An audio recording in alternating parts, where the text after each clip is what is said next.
मैं अजय डोले मेरे YouTube चैनल पर आप सभी 10वीं के छात्रों का फिर से स्वागत करता हूं। दोस्तों, आज हम देखेंगे हमारा हिंदी लोक भारती का अगला पाठ 7वां खुला आकाश। तो दोस्तों, यह पूरक पठन गद्य पाठ है और इस पाठ के लेखक है कुंवर नारायण। दोस्तों, प्रस्तुत पाठ डायरी विधा का एक उदाहरण है। कुंवर नारायण जी ने इस पाठ के माध्यम से नगरों की भीड़, वहां की जीवन शैली, जीवन के संघर्ष, आत्मचिंतन आदि पर प्रकाश डाला है। दोस्तों, लेखक मानते हैं कि व्यक्ति के विकास में आत्मचिंतन का बड़ा महत्व है।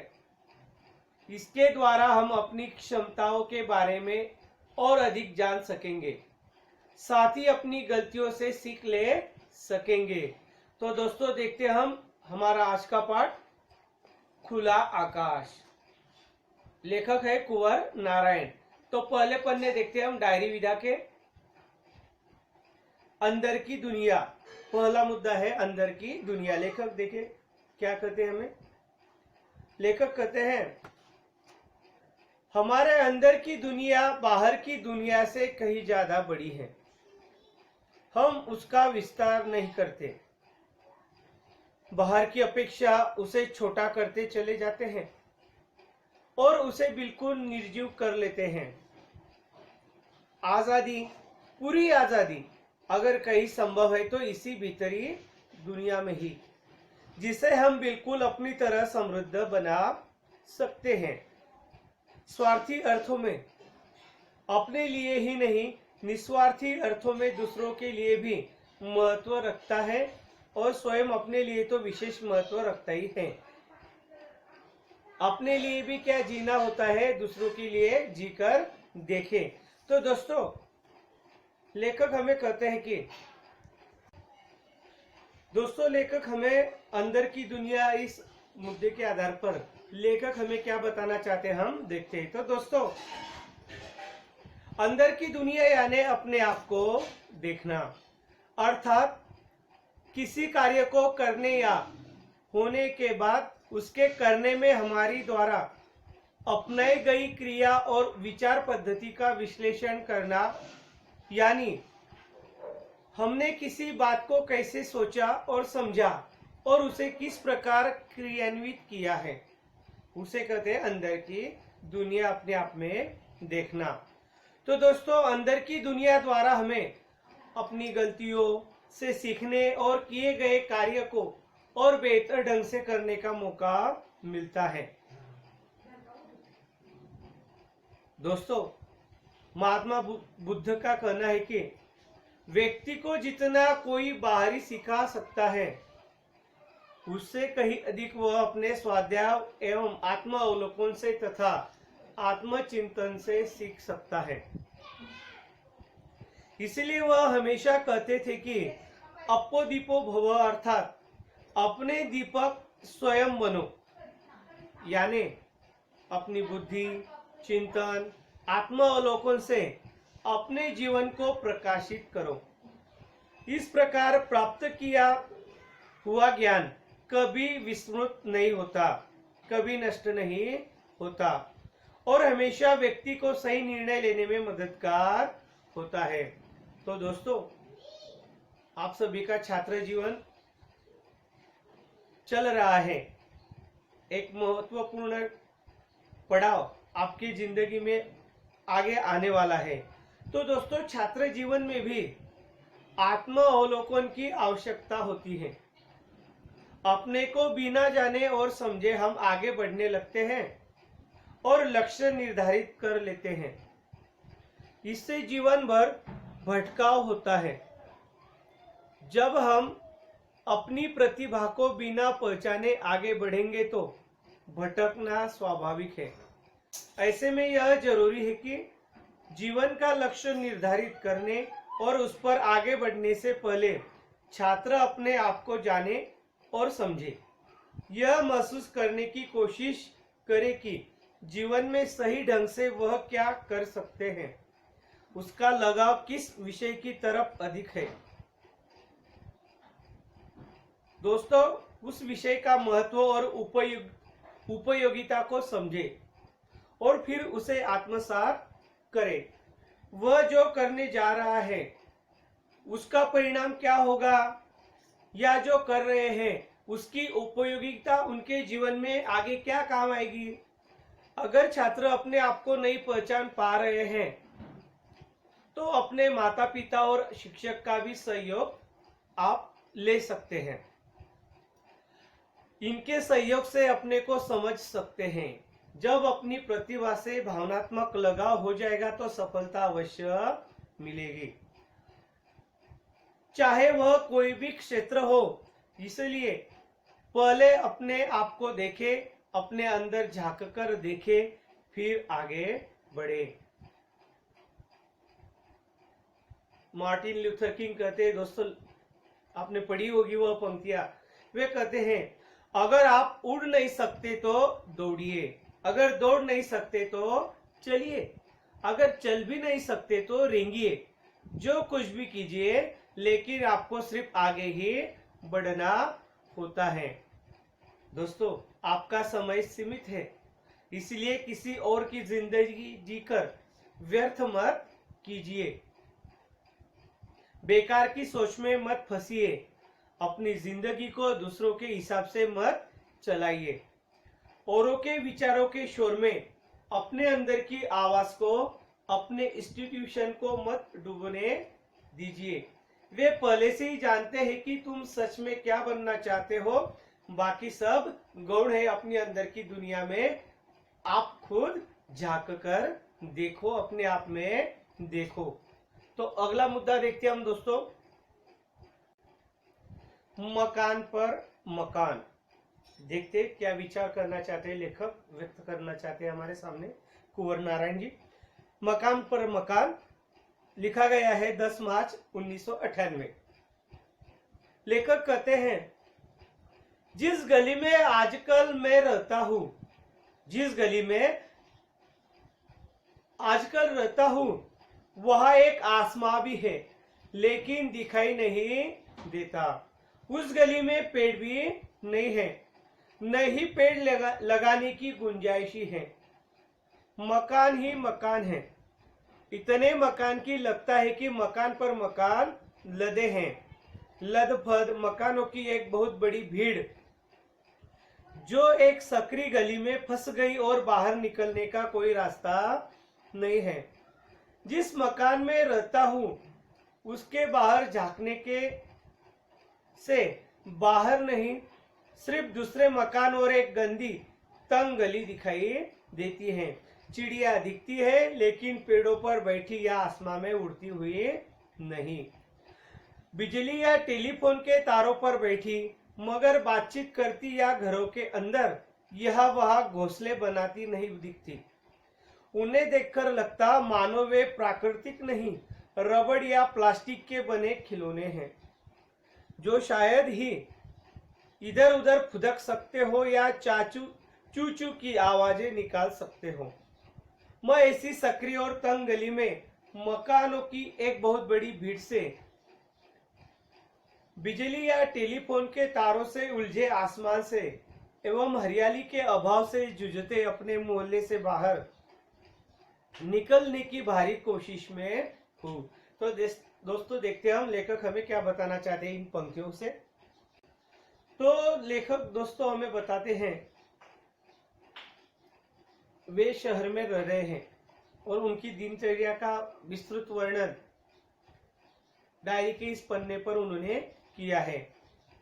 तो दोस्तों गांव में आज भी खुला आसमान है, वहां का वातावरण शुद्ध प्रकृति की गोद में है, जबकि महानगरों में आसमान दिखाई नहीं पड़ता। बड़े पैमाने पर वह वाहनों से होने वाला प्रदूषण, लगातार होने वाला शोर, भीड़ और धुआं असहज हमें महसूस कराता है। दोस्तों भीड़भाड़, ट्रैफिक जाम और अपराध महानगरों में रोज की बात है। दूसरी तरफ गांव में एक प्रकार का ठहराव है। शाम ढलते ही चारों ओर एक प्रकार का सन्नाटा पसर जाता है, जबकि महानगरों में जीवन हर समय गतिमान रहता है। हम मुंबई, दिल्ली, बेंगलोर, हमारे मेट्रो सिटीज में यह जीवन देख सकते हैं। देर रात तक ऑफिस, दुकानें खुली रहती हैं। बस, ट्रेन, टैक्सी या स्कूटर सड़कों पर दौड़ते रहते हैं। गांवों में धूप, हरियाली और शांति का आनंद प्राप्त हम कर सकते हैं। लोग आज भी गर्मजोशी से मिलते हैं, एक दूसरे के दुख तकलीफ में काम आते हैं। शहर में रहना और गांव में रहना दोनों का जीवन जीने का अंतर लेखक यहाँ पर हमें स्पष्ट करते हैं। वे कहते हैं कि महानगरों में बहुत से लोग पड़ोसी तक को नहीं पहचानते, दोस्तों रिश्तेदारों के लिए समय नहीं निकाल पाते। शहरी लोगों के पास पैसा है, सुविधाएं हैं, पर शांति कोसों दूर है। ग्रामीण लोगों का जीवन महानगरों, शहरों की भागदौड़ से दूर एवं प्रकृति के करीब होता है, शांत होता है। दूसरी ओर महानगरों में लोग हमेशा समय को पकड़ने के लिए दौड़ते रहते हैं। अति व्यस्तता के कारण तनाव, फिर स्वास्थ्य संबंधी विभिन्न परेशानियां उन्हें घेर लेती है। तो दोस्तों, इस प्रकार डायरी के इस पन्ने पर लेखक शहर में जीना और गांव में जीना दोनों का अंतर और भेद हमारे सामने स्पष्ट करते हैं। लेखक जहाँ पर रहते हैं वहाँ तंग गली है, मकानों पे मकान बने हैं, कोई भी पेड़ पौधे नहीं है, बाग बगीचा नहीं है, उद्यान नहीं है, सीमेंट की जंगल में वे रह रहे और अस्वस्थ उन्हें महसूस हो रहा है। आगे देखते हम आगे का मुद्दा देखते हम सही साहित्य। लेखक क्या बताना चाहते हैं? लेखक ने डायरी के पन्ने पर लिखा है 8 अगस्त 1998 को। लेखक कहते हैं, सही और संपूर्ण साहित्य वह है जिसे हम दोनों आंखों से देखते हैं, सिर्फ बाई या सिर्फ दाई आंख से नहीं। लेखक क्या कहते हैं हमें कि सही और संपूर्ण साहित्य वह है जिसे हम दोनों आंखों से देखते हैं, सिर्फ बाई या दाई नहीं, आंख से नहीं। तो दोस्तों, सही साहित्य की समझ, सही साहित्य क्या होता है, यह हमें लेखक उनके विचार बताना चाहते हैं। दोस्तों, मानव जीवन में साहित्य का सबसे अधिक महत्व है और होता है, क्योंकि साहित्य ही मनुष्य की बुराइयों का अंत करता है। साहित्य समाज का दर्पण होता है। समाज को साहित्य से ज्ञान की प्राप्ति होती है। हर युग में साहित्य लिखा जाता है, लिखा गया है। साहित्य ने मनुष्य जीवन को सरल बनाया है। दोस्तों, साहित्य के बिना मनुष्य का जीवन अधूरा है। मनुष्य के जीवन में साहित्य बहुत बड़ा महत्व रखता है। साहित्य से मनुष्य का जीवन खुशियों से भरता है। साहित्य से ही मनुष्य के जीवन में दोस्तों आनंद आता है। साहित्य के माध्यम से ही मनुष्य अच्छा बोलना सीखता है।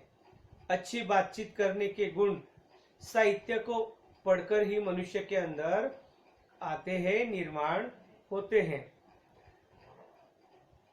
जिस तरह से दोस्तों जिस तरह से एक भवन की नींव नीचे से खड़ी की जाती है एवं नीचे की नींव को मजबूत किया जाता है। जब एक बड़ा भवन बनाना है तो उसके नीचे सबसे पहले क्या बनाई जाती है? उसकी नींव बनाई जाती है और नींव को बहुत मजबूत बनाया जाता है। उसी प्रकार उसी नींव पर वो बहुत बड़ा भवन खड़ा रहता है। उसी तरह दोस्तों, मनुष्य का जीवन साहित्य से मजबूत होता है। साहित्य के द्वारा मनुष्य के अनेक विकारों को दूर किया जा सकता है। साहित्यकार हमेशा लोगों की भलाई के लिए साहित्य लिखते हैं। जो व्यक्ति साहित्य पढ़ता है वह जीवन में हर सफलता प्राप्त करता है। साहित्य के बिना मनुष्य का जीवन अधूरा है। समाज के अंदर जो विकार है उनको साहित्य के द्वारा ही दूर किया जा सकता है। साहित्य से हमारी दृष्टि विशाल बनती है, दृष्टिकोण सोच और पैनी हो जाती है। साहित्य से हमें समता की दृष्टि, समानता की दृष्टि प्राप्त होती है। इस प्रकार यह मुद्दा हमारा भी यही पर समाप्त होता है। आगे का देखते हैं हम, जाने खुद को। जाने खुद को लेखक क्या कहते हैं हम देखते हैं। लेखक कहते हैं कुंवर नारायण जी, देखिए जाने खुद को। बिल्कुल चुपचाप बैठकर सिर्फ अपने बारे में सोचे। हम क्या करें, बिल्कुल चुपचाप बैठकर सिर्फ अपने बारे में सोचे। कोशिश करें कि दूसरे या सब कहीं भी उस आत्मचिंतन के बीच में ना आए। इससे दो फायदे होंगे। एक तो हम अपने को जान सकेंगे कि हम स्वयं क्या हैं, जो दूसरों के बारे में सब कुछ जानने का दम्भ रखते हैं। दूसरे, हमारे उस हस्तक्षेप से दूसरों की रक्षा होगी, जिसके प्रतिक्षण मौजूद रहते हुए अपने बारे में न तो संतुलित ढंग से सोच पाते हैं, न सक्रिय हो पाते हैं। दूसरों की सोच समझ में भी उतना ही भरोसा रखें जिनमें हमें अपनी सोच समझ में है। हर एक के प्रति हमारे मन में सहज सकारात्मक स्वीकृति का भाव होना चाहिए, दूसरा अन्य नहीं अंतमय है। हमारे ही प्रतिरूप हमसे अलग या भिन्न नहीं। यह लेखक ने लिखा है अपनी डायरी में 12 नवंबर 1998 को। तो दोस्तों देखते हैं हम इसके पीछे लेखक हमें क्या बताना चाहते हैं इस मुद्दे, डायरी के पन्ने के माध्यम से। तो दोस्तों, जाने खुद को। दोस्तों, लेखक ने इस पन्ने पर लिखा है कि हमें आत्मचिंतन करना चाहिए। दोस्तों, आत्मचिंतन यानी स्वयं के विषय में चिंतन करना। आत्मचिंतन का अर्थ है किसी कार्य को करने या होने के बाद उसे करने के लिए अपनाई गई क्रिया और विचार पद्धति का विश्लेषण करना। आत्मचिंतन के द्वारा हमें अपनी गलतियों को सीखने, साथ ही अपने किए गए कार्य को और बेहतर ढंग से करने का मौका मिलता है। किसी भी व्यक्ति को कोई दूसरा जितना सिखा सकता है, उससे कहीं अधिक वह अपने स्वाध्याय एवं आत्मचिंतन के द्वारा सीख सकता है। दोस्तों, इस प्रक्रिया में हम शांत भाव से बैठकर किसी समस्या या मुद्दे के बारे में चिंतन कर सकते हैं। छात्र जीवन में तो इसकी और भी अधिक आवश्यकता में होती है। दोस्तों, अपनी क्षमताओं के विषय में अच्छी तरह जाने समझे बिना हम लक्ष्य निर्धारित कर लेते हैं, शीघ्र उसे प्राप्त करना चाहते हैं और बाद में भटक जाते हैं। इसलिए पहले आत्मचिंतन करें, स्वयं को जाने, फिर लक्ष्य प्राप्ति का प्रयास करें। ऐसा संदेश हमें बातें लेखक बताना चाहते हैं। आगे का देखते हैं हम। आगे का पन्ना जो लिखा गया है 7 अगस्त 1999 को, सिर्फ मनुष्य होते। देखते हैं दोस्तों क्या लेखक बताते हैं हमें। लेखक कहते हैं, कुछ लोग सोचते होंगे कि आखिर यह क्यों होता है। कैसे होता है कि आदमियों में ही कुछ आदमी बाघ, भेड़िए, लकड़बग्गे, सांप, तेंदुए, बिच्छू, गोजर वगैरह की तरह होते हैं और कुछ आदमी गाय, बकरी, भेड़, तितली वगैरह की तरह। ऐसा क्यों नहीं होता कि जिस तरह सारे बाघ केवल बाघ होते हैं और कुछ नहीं, या जैसे सारी गाय केवल गाय होती है और कुछ नहीं, उसी तरह सारे मनुष्य केवल मनुष्य होते और कुछ नहीं। तो दोस्तों, लेखक ने इस पन्ने पर लिखा है कि काश सारे मनुष्य एक जैसे होते, लेकिन हम देखते हैं कि हर मनुष्य का अलग स्वभाव होता है, हर मनुष्य की अपनी अपनी सोच होती है, उसका अलग अलग स्वभाव होता है। लेखक हमें कहते हैं कि लेखक ने बताया है कई प्राणियों के नाम लेकर, जो हम देखते हैं कि बाघ, भेड़िए, लकड़बग्गे, सांप, तेंदुए, बिच्छू, गोजर, ये क्या है? हिंस्र प्राणी है। इनमें जो गुण विद्यमान है वे कभी कभी हमें मनुष्य में भी मिलते हैं। फिर लेखक बताते हैं कि हमें क्यों नहीं सब गाय, बकरी, भेड़, तितली वगैरह की तरह जीने वाले स्वभाव वाले व्यक्ति नहीं मिलते। तो दोस्तों देखते हम हमें क्या बताना चाहते हैं। लेखक कहते हैं कि मनुष्य प्राणी इन सभी प्राणियों से अलग है, अलग होता है। उसमें क्या होती है? मनुष्यता। दोस्तों, मनुष्यता हमारे जीवन का आधार है। मनुष्यता के कारण ही हम मनुष्य कहलाते हैं, बनते हैं। दोस्तों, मनुष्यता के कारण ही यह संसार जीने योग्य है। मनुष्यता हमें मानव मात्र से नहीं अपितु संसार के हर प्राणी से प्रेम करना सिखाती है, उसे तकलीफ देना नहीं। दोस्तों, मनुष्यता के कारण ही हमारे अंदर परोपकार, दया की भावना विद्यमान होती है। परंतु आज समाज में हम देखते हैं कि मनुष्यता की कमी दिखाई दे रही है। लोग आज दूसरों की सहायता को बेकार का काम मानते हैं। समाज हमसे ही बनता है। अगर हमने अपने लिए ही समाज को बनाया है और हम ही इसके अंग हैं, यदि हम मनुष्यता भूलकर प्राणियों की तरह जीने लगे, हिंस्र होने लगे, स्वार्थी मतलबी बनने लगे, तो हम न रहेंगे न हमारा समाज। हमारी सारी दुनिया का विनाश हो सकता है अगर हमने मनुष्यता त्याग दी तो। इसीलिए लेखक कहते हैं कि जो अपने अपने में जो बुराइयां है वह छोड़ने का प्रयास कीजिए। इस प्रकार दोस्तों, हमारा पहला भाग इस पाठ का यहाँ पर समाप्त होता है।